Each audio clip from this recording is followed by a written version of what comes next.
Hello friends, வணக்கம். இன்னைக்கு கோதுமை மாவு, சாக்லேட், பனானா வச்சு ஒரு கப் கேக் செய்யலாங்க.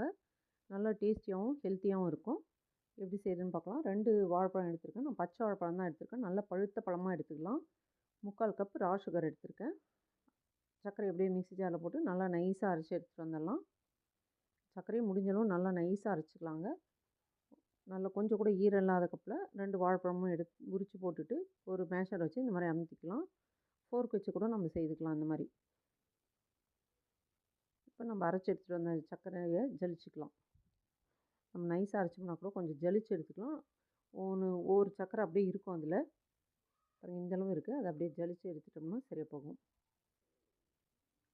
அரை கப்பு ஆயில் போட்டுக்கலாம். அரை கப்பு எங்கேயோ மிஸ் ஆகிடுச்சு எனக்கு, அதனால 1/4 கப்பில் 2 தடவை ஆயில் போட்டால், அதே போல் 1/4 கப்லேயே 2 தடவை பால் ஊற்றிக்கலாம். அரை கப் எண்ணெய், அரை கப்பு பால். பால் இந்தளவு போதும். மறுபடியும் தேவைப்படும் போது ஊற்றிக்கலாம். ஒட்டுக்கா ஊற்ற வேண்டாம். வாழைப்பழமே கொஞ்சம் ஈரப்பதம் இருக்குது, அதனால் இந்தளவு பால் இப்போதைக்கு ஊற்றிருக்கேன். மறுபடியும் தேவைப்படும் போது போட்டுக்கிறேன். 1 டேபிள் ஸ்பூன் அளவுக்கு நல்ல புளிப்பில்லாத கெட்டி தயிர் போட்டிருக்கேன். இதெல்லாம் போட்டு நல்லா கலக்கலாம். வெண்ணிலா போட்டுக்கிறேன். 1 டீஸ்பூன் அளவு போட்டுக்கலாம். 1/4 டீஸ்பூன் உப்பு போட்டுக்கிறேன். இப்படி வச்சிடலாம். இப்போ ட்ரை இன்க்ரீடியன்ஸ்லாம் ஜலிச்சுக்கலாம். 2 கப்பு கோதுமை மாவு எடுத்திருக்கேன். 2 டீஸ்பூன் பேக்கிங் பவுடர் எடுத்திருக்கேன். 1 teaspoon baking soda. Baking powder 2 teaspoon, baking soda 1 teaspoon. Milk powder 4 table spoon போட்டிருக்கேன். மில்க் பவுடர் போட்டால் நல்லா டேஸ்ட்டாகும். உங்களுக்கு பிடிக்கலைன்னா ஸ்கிப் பண்ணிடலாம். 4 டேபிள் ஸ்பூன், 1/4 கப்பு. இது எல்லாமே ஜலிச்சுக்கிட்டேன். 2வது தடவையும் ஜலிச்சுக்கிறேன். முக்கால்வாசி ஜலிச்சுட்டேன். கொஞ்சமாகவும் இருக்கும்போது டார்க் சாக்லேட் போட்டு அரை கப்பு டார்க் சாக்லேட் ஜலிச்சு எடுத்து வச்சுக்கிறேன். எல்லாமே மாவில் இந்த மாதிரி ஒரு கோட் ஆகிருக்கணும். வீட்டிலே செய்த டார்க் சாக்லேட் இது. இப்போ நம்ம வெட் இன்க்ரீடியண்ட்டில் ட்ரை இன்க்ரீடியண்ட்லாம் கொஞ்சம் கொஞ்சமாக போட்டு கலக்கிக்கலாம். ஒட்டுக்கா போட வேண்டாம், கொஞ்சம் கொஞ்சமாக போட்டு கலக்கலாம். நான் சாக்லேட் வீட்டிலேயே ரெடி பண்ண சாக்லேட் தாங்க. போட்டு கலக்கிடலாம். பேட்டர் நல்லா திக்காக தான் இருக்கும். கொஞ்சமாக பால் மறுபடியும் தேவைப்படும், இப்போ போட்டுக்கலாம். இந்த சமயத்தில் அவன் 180ல் 10 நிமிஷம் ப்ரீ ஹீட் வச்சிடலாம். பேட்டர் பாருங்கள், நல்லா திக்காக இருக்குது. இப்போ ஒரு 1/4 கப்பு பால் ஊற்றிக்கலாம். அதில் அரை கப்பு ஊற்றினேன், இப்போ 1/4 கப்பு ஊற்றிக்கிறேன். அதை ஊற்றி கலக்கிக்கலாம். இப்போ விஸ்க் எடுத்து வச்சுட்டு நம்ம ஸ்பேச்சுலா யூஸ் பண்ணிக்கலாம். கொஞ்சம் கூட பேட்டர் கட்டி இல்லாமல் இருக்கணுங்க, அப்போ தான் கேக்கு நல்லாயிருக்கும். இப்போ மறுபடியும் ஒரு 2 டேபிள் ஸ்பூன் பால் ஊற்றிக்கிறேன்.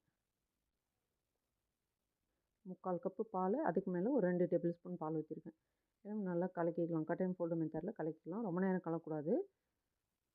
இப்போ நம்ம எடுத்து வச்சுருக்க சாக்லேட் போடலாம். சாக்லேட் இந்த மாதிரி மாவில் கோட் பண்ணி போடும்போது கேக்கில் அடியில் போய் உட்காராமல் எல்லா இடத்துலையும் இருக்கும். நம்ம இது மினி கப் கேக் தாங்க செய்ய போகிறோம். ரொம்ப பெருசு கிடையாது. குழந்தைங்களுக்கான ரெசிபி இது. ஒரு டேபிள் ஸ்பூன் அளவு பேட்டர் எடுத்து போட்டுக்கலாம். 1 டேபிள் ஸ்பூன் போட்டால் போதும் இந்த பவுலுக்கு. அப்போ தான் நல்லா கரெக்டாக ஃபில்லாகி வரும். இப்போயே ரொப்ப போட்டோம்னா அப்புறம் கீழே வலிஞ்சு போயிடும். ஒரு ஃபில்லாகி போட்டுக்கலாம். இந்த மாதிரி ஒரு ஆஃப் போட்டோம்னா ஃபுல்லாக வந்துடும். பேக்காகி வரும்போது ஃபுல்லாக வந்துடும். அதே போல் எல்லாத்தையும் போட்டுக்கலாம்.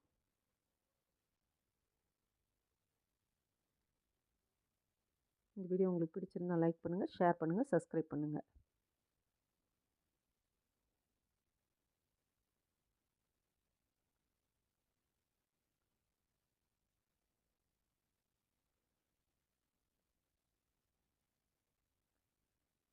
ஒன் 180ல் 20 நிமிஷத்தில் எனக்கு பேக் ஆகிடுச்சு.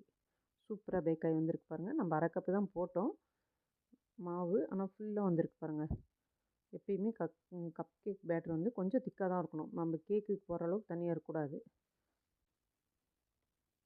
இதெல்லாம் அப்படியே வேறு ஒரு தட்டுக்கு மாற்றிட்டு மூடி வச்சுட்டேன். எனக்கு மொத்தமாக 42 பீஸ் வந்தது. எங்கள் பேத்தி தான் ஓப்பன் பண்ணி காமிக்கிறாங்க. அவங்களுக்கு ரொம்பவே பிடிச்சிருந்தது டேஸ்ட்டு. சர்க்கரை கொஞ்சம் கம்மியாக தாங்க இருக்கும். உங்களுக்கு தேவைப்பட்டால் இன்னும் 1 கப்பு சர்க்கரை போட்டுக்குவாங்க.